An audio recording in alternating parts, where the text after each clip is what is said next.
အားလုံးပဲမင်္ဂလာပါခင်ဗျာကျွန်တော်ရဲ့ BC Computer Online Training အမိကျေးဇူးပါတယ်ကျွန်တော်ဒီတကမျှဝေပေးသွားမယ့်အကြောင်းအရာကြတော့ကျွန်တော်တို့ Format Factory ဆိုတဲ့ software အသုံးပြုနည်းသင်ခန်းစာကိုကျွန်တော်မျှဝေပေးမှာဖြစ်ပါတယ် Okay အဲ့တော့ကျွန်တော်ဒီနေရာမှာ Format Factory software ကိုဖွင့်လိုက်ပါပေါ့နော်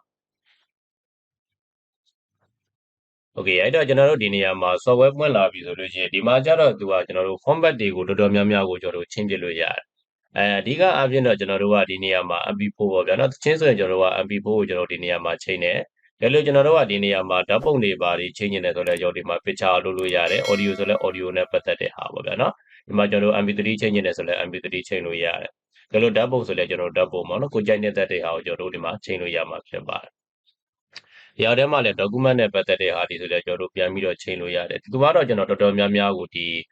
format ချိန်နေပေါ့နော်အဲ့တော့ဒီ software ကတော့ကျွန်တော်တို့ဒါတော်တော်ကြာခဲ့ပြီကျွန်တော်တို့ကွန်ပျူတာစသုံးလောက်တည်းကဒီ software လေးကထွက်လာဒါနောက်ပိုင်းတော့တစားနဲ့ဒီ version တွေမြင်လာတယ်ပေါ့ဗျာနော်ဒီတော့ကျွန်တော် Windows 7မှာကျွန်တော်တို့သုံးခဲ့တော့ဒီ software လေးကိုကျွန်တော်တို့ဒါသုံးခဲ့တယ်ဒါတော်တော်များများတော့သိပြီးသားပါဒီ software ရဲ့ထွက်တာလည်းတက်တာလည်းတော်တော်ကြာခဲ့ပြီနော်အဲ့တော့ကျွန်တော်ကဒီနေရာမှာဗီဒီယိုတစ်ခုကိုကျွန်တော်တို့ format ချိန်ပြမှာဖြစ်ပါတယ်အဲ့တော့ကျွန်တော်ဒီနေရာမှာဗီဒီယိုကိုရွေးလိုက်မယ်ဗီဒီယိုထဲမှာဒီလက်ရှိအောက်ထဲမှာမြင်တွေ့နေရတဲ့ format တွေအားလုံးဒီဒါကျွန်တော်တို့ဒါဗီဒီယို format တွေဖြစ်ပါတယ်ကျွန်တော်ပြန်ချင်းကျင်တဲ့ format တွေအကုန်လုံးကိုဒီနေရာမှာတော့ချင်းလို့ရမှာဖြစ်ပါတယ်အဲ့တော့ကျွန်တော်လောလောဆယ်မှာ MP4 ဖြစ်နေကျွန်တော်တို့ပြန်ပြီးတော့ file ကိုချင်းပြမှာဖြစ်ပါတယ်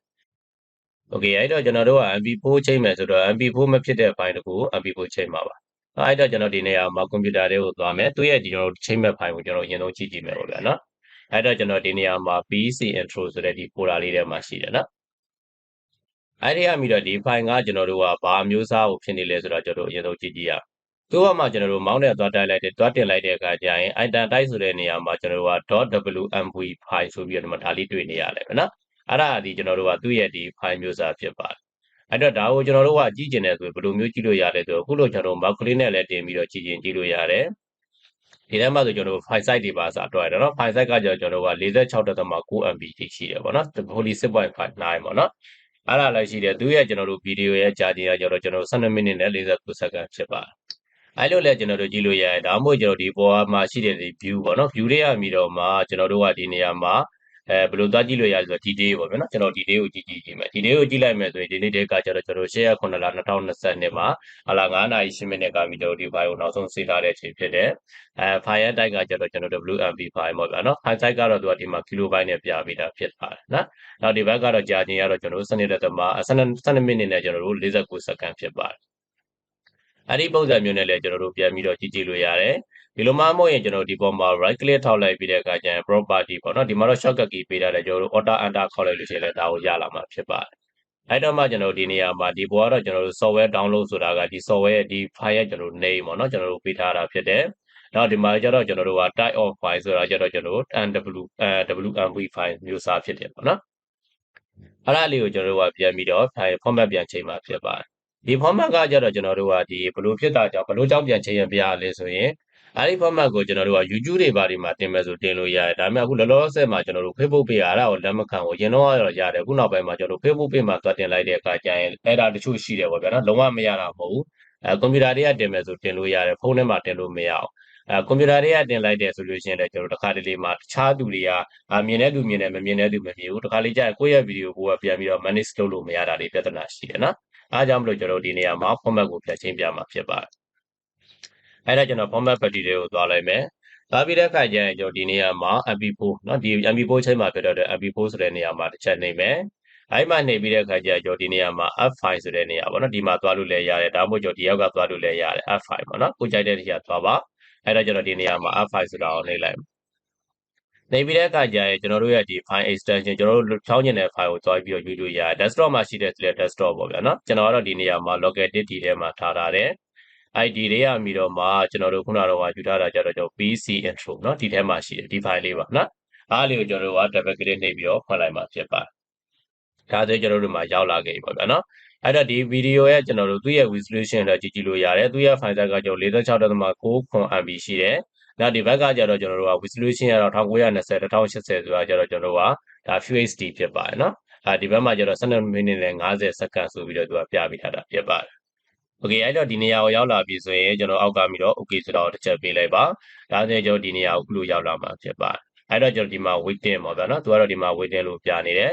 အဲ့တော့အရင်နေ့ကျွန်တော်တို့ကဖြစ်ပြီဆိုလို့ရှိရင်ဒီမှာ MP4 ချိန်ဖို့အရင်နေ့ဖြစ်ပြီဆိုရင်ဒီနေရာမှာကျွန်တော်တို့ start ဆိုတာလေးကိုနှိပ်ပေးရမှာဖြစ်ပါတယ်အဲ့တော့ကျွန်တော်တို့ဒါပြီးသွားပြီပေါ့နော်ပြီးသွားတဲ့အခါကျရင်သူရဲ့ဒါ Rhino တန်လေးကျွန်တော်တို့ဒါပါလာတာဖြစ်ပါတယ်နော်ဒါ Rhino တန်လေးပါတယ်ကျန်တဲ့ဟာတွေကလည်းကျွန်တော်တို့တူတူပဲเนาะအကုန်လုံးကျွန်တော်လုံးဆောင်ချက်ကတော်တော်များများကတော့ဒီမှာ cross လုပ်ပြန်နေပါလောက်တာတွေပဲလုပ်လို့ရတယ်။နောက်ပိုင်းဒီ format factory မှာဆိုရင်ကျွန်တော်တို့ဘာတွေထပ်ပါလာသေးတယ်ဆိုရင်သူကဒီမှာ recording လုပ်လို့ရတဲ့ဘိုင်းတွေပါပါတယ်เนาะ format factory နဲ့ပတ်သက်ပြီးတော့ကျွန်တော်ဒီမှာ screen record လုပ်လို့ရတယ်နောက်ပြီးတော့ကျွန်တော်တို့ကformat player ပေါ့ဗျာเนาะကျွန်တော်ဒီကျွန်တော်ဟို video ဖွင့်ပြီးတော့ကြည့်တာမျိုးတွေပါတယ်เนาะအဲ့လိုမျိုးကြည့်လို့ရတယ်ကျွန်တော် player တွေလည်းပါလာမှာဖြစ်ပါတယ်အဲ့တော့ကျွန်တော်တို့ခုနကတော့ format ကျွန်တော်ပြန်ချိန်လိုက်တဲ့ file လေးကိုပြန်ပြီးတော့တွက်ကြည့်ကြည့်ရအောင်နော်အဲ့တော့သူကဘယ်ထဲမှာရောက်လဲဆိုတော့ကျွန်တော်ဒီနေရာမှာ fso output ပေါ့နော် output ဆိုတဲ့ဟာလေးပါနော်ဒါလေးကျွန်တော်ဒီ file ထဲကိုရောက်လာမှာဖြစ်ပါတယ်သူ့နာမည်လေးနဲ့လည်းပဲ software download ဆိုပြီနော်အဲ့တော့ကျွန်တော်ဒီနေရာမှာနာမည်လေးကျွန်တော်ပြန်ချိန်လိုက်မယ်ဒီ software download ဆိုတဲ့ဟာလေးကိုကျွန်တော်နာမည်ချိန်လိုက်မှာဖြစ်ပါတယ်နာမည်ချိန်ပြီးတော့ကျွန်တော်တို့ပြပေးမယ်နော်ဒါဒီမှာ1လို့ထားလိုက်1လို့ထားပြီးတော့ဒီ file လေးကိုကျွန်တော်တို့ cut ယူသွားလိုက်မယ်လူပြီးတဲ့အခါကျရင်ကျွန်တော်ဒီနေရာမှာ bc intro เนาะဒီ file လေးနဲ့ကျွန်တော်တို့နှစ်ခုရှင်းပြီးတော့ပြပေးမှာမဟုတ်လို့ဖြစ်ပါတယ်အဲ့တော့ဒီ1ဆိုတဲ့ဟာကျတော့ကျွန်တော်တို့ဒါ mp4 format ကိုကျွန်တော်ချိန်ထားတယ်ဒီမှာ mp4 format ပြောင်းသွားတာတွေ့လိုက်မယ်နောက်ဒီဘက်ကကျတော့ကျွန်တော်တို့ကဒါ wmp ပေါ့เนาะအဲ့တော့ဒီမှာ file size နှစ်ခုကိုရှင်းလို့ကြည့်မယ်ဆိုရင်ပထမမူရင်း file ဒီကျွန်တော်တို့က 46.9 MB ရှိတယ်ဒီဘက်ကကျွန်တော်တို့ mp4 ပြောင်းလိုက်တဲ့အချိန်မှာတော့ 25.3 MB သာရှိတော့တာကိုတွေ့ရမှာဖြစ်ပါတယ်เนาะ file size ကကျွန်တော်တို့ထက်ဝက်နီးပါးလောက်ဒီအောင်သူကလည်း file size ကိုလည်းချက်ချဖြစ်သွားမှာဖြစ်ပါတယ်เนาะဒါ format ချိန်လိုက်တဲ့အခါမှာဒီ software ကကျွန်တော်တော်တော်လေးအသုံးဝင်တယ်အသုံးတဲ့တယ်ပေါ့ဗျာเนาะโอเคအဲ့ဆိုရင်အားလုံးပဲအဆင်ပြေကြလိမ့်မယ်လို့ထင်ပါတယ်ခင်ဗျာကျွန်တော်ရဲ့ဗီဒီယိုလေးကိုအဆုံးထိကြည့်ရှုပြီးတဲ့အတွက်အထူးပဲကျေးဇူးတင်ရှိပါတယ်